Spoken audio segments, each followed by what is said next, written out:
On Friday, something else happened that I thought was really great.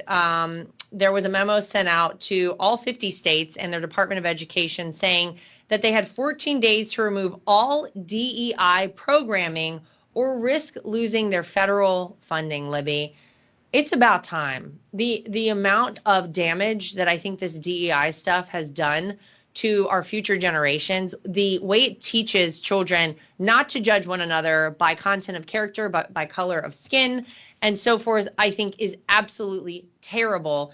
And I think this is something that a lot of people were hopeful when Donald Trump got in the White House he would do. He also said that any schools who are mandating the COVID vaccine are also going to risk their federal funding. So this is all a win for America, for our kids, for the future generations.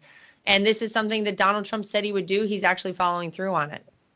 Yeah, I like to see this as well. And it's also key to note that Biden, his first days in office, pushed DEI out into the country through all of the programs, through every federal agency, and made federal funding contingent on the implementation of these kinds of programs. The same goes for the gender nonsense, the critical gender ideology, critical race theory, all of that had to be pushed into schools. And one of the concerns that I have is that a lot of these schools would not have been doing this DEI stuff or the gender stuff if their federal funding wasn't contingent upon it. Right. And in the past 4 years, how much of their programming, how much of the tendrils of this garbage has really gotten in there and infiltrated every conceivable area. Under Biden, we also saw the Department of Agriculture say that they would withhold free lunches from schools that didn't allow boys to use girls' bathrooms under the whole trans thing.